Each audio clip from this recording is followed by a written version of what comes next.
Hi, I'm Catherine Porter. I'm an independent energy consultant, and in this video I'm going to talk about the structure of the gas and electricity markets. A couple of weeks ago I was observing a focus group that was consisting of just ordinary members of the public, and it was quite interesting to see that they didn't really have much of an idea of how gas and electricity ends up in their homes.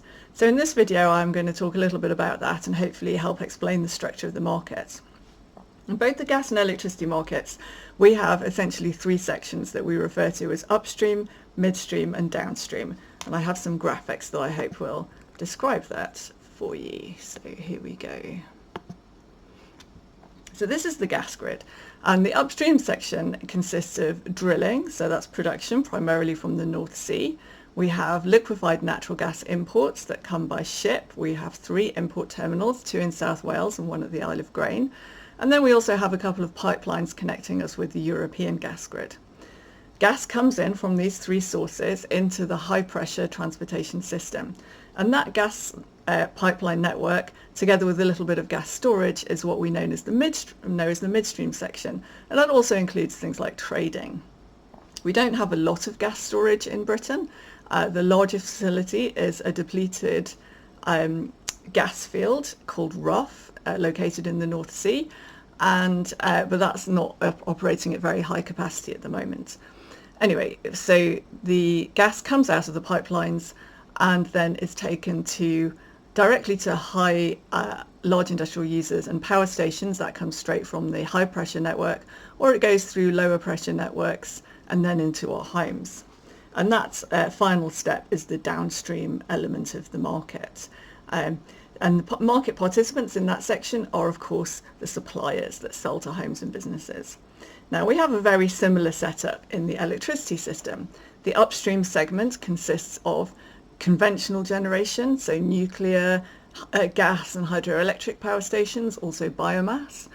Then we have renewable generation, primarily wind and solar. And then we also have imports by cables.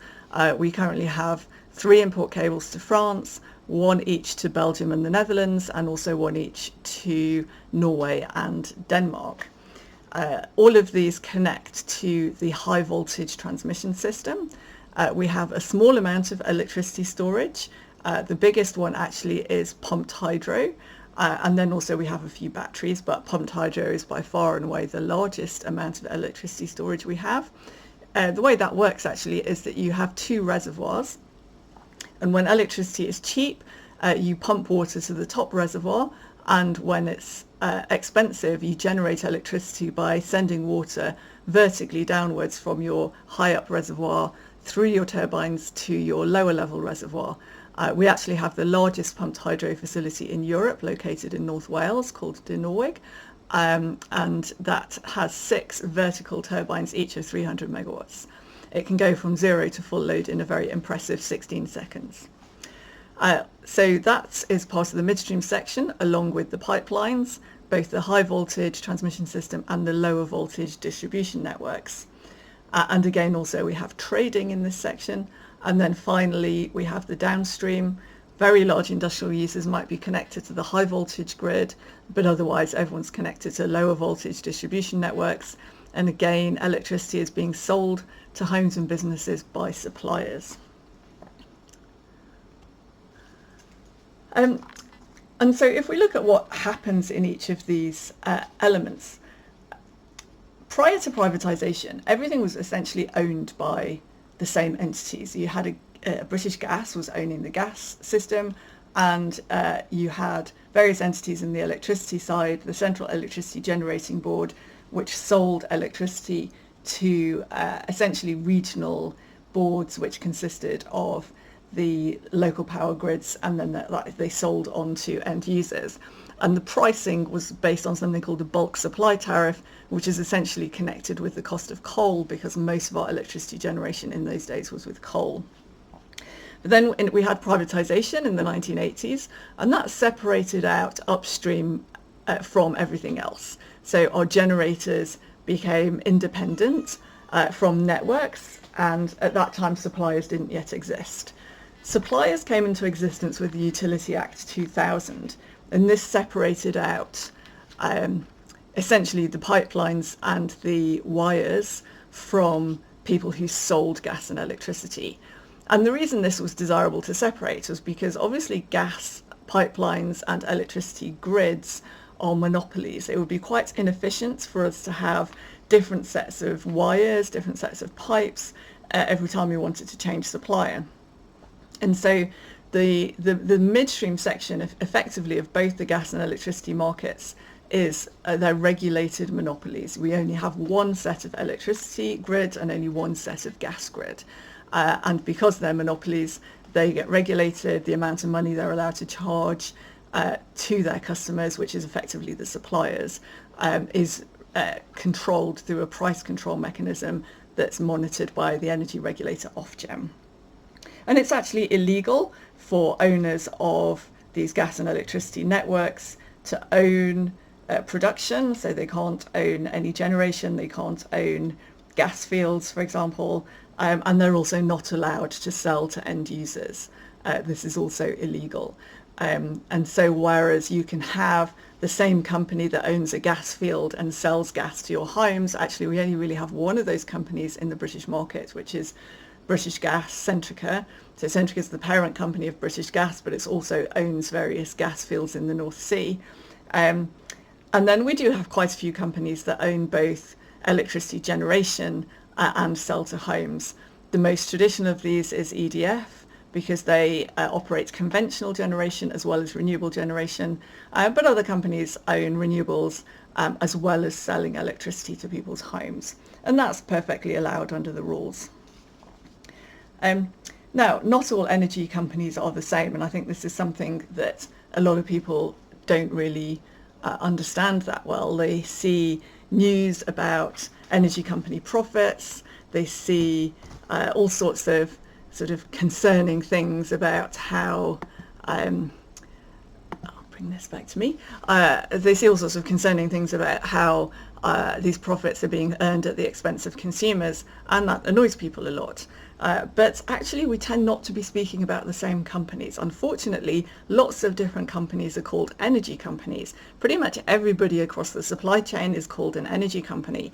So you have companies like BP and Shell, which produce oil and gas, and they have in recent years made very good profits when oil and gas prices were high. Not so much now, because prices have actually reduced a lot. Gas prices are actually 86% down from their 2002 highs, and oil prices have halved. But nevertheless, there was a lot of news about how these companies were earning huge amounts of profits. But those companies don't sell to our homes. And the companies that were selling to our homes in 2002, well, half of them went bankrupt because the margins they earn are very low. And the only exception to this, as I mentioned earlier, is British Gas, which does own both significant upstream gas production and it sells to homes. But what's also important to keep in mind, first of all, a couple of years before the gas crisis, Centrica earned very low profits. They cancelled their dividend. Nobody was giving them tax breaks or handouts at that time. Nobody was feeling sorry for them. Most people didn't even know that it was happening. And the other thing to keep in mind is that all of those companies I mentioned, Centrica, British Gas, BP and Shell, are among the biggest companies operating in Britain. And as a result of that, we actually all own them. Most people's pension funds invest in the FTSE 100, which is the 100 biggest companies listed on the London Stock Exchange. And this means that our pensions that will give us a future income when we retire relies on the performance and profits of these companies. And of course, the incomes of people who are already in retirement are directly impacted by the performance of these companies. So it's important to keep in mind when we criticise the profits earned by these companies and suggest they should be reduced, well, yes, maybe, but that will have an impact on our pockets, and it will have an immediate impact on the pockets of pensioners. So it's worth keeping that in mind. The markets are very connected. But having said that, Centrica is the only company that both produces gas and sells gas and electricity to our homes. And in 2022, Centrica made very high profits. All of the other suppliers that sell to our homes made significant losses. Now, some people said that Centrica should use these extra profits it made from producing gas to reduce the costs of the bills it was charging to consumers. And yes, it could do that. And I ran the numbers on this. And over that year, Centrica could, in fact, have undercut every other supplier in the market. And guess what would have happened? Everyone else would have gone bankrupt, and everybody would then be forced to buy their gas and electricity from and only from British Gas. We would have been returned to a monopoly situation.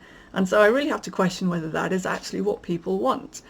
It wouldn't have been sustainable. Now that gas and oil prices have fallen, Centrica is no longer making huge profits, no longer has the extra money that it could use to subsidise households. And so we'd be back to square one, except we'd be back to square one in the days before privatisation, where we faced a monopoly supplier who could essentially then charge whatever they liked. I don't think that's a very good idea, and I think most of you probably wouldn't either.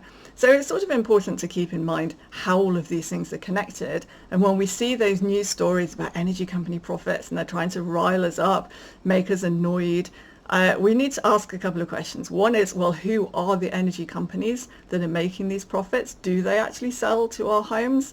And if not, then do we really care? Because that's just good news for our pensions. And if it is the people selling to our homes, well, are those profits really excessive? Under the price cap, electricity and gas suppliers are allowed an operating profit margin of 2.5%. This is actually quite low compared with most companies listed on the London Stock Exchange. The biggest companies would typically earn between 8 and 12% operating profits. Some companies like Rightmove are up there at 70%. A better comparison is supermarkets, which are in the sort of 1 to 5% range, which is kind of where the gas and electricity suppliers are. So I don't think it's fair to say that they're earning excess profits. I think they're just earning a lowish but reasonable rate of return for what they're doing. So I hope that you found this video useful. Please leave your thoughts in the comments and let me know if there are any other topics that you'd like me to cover.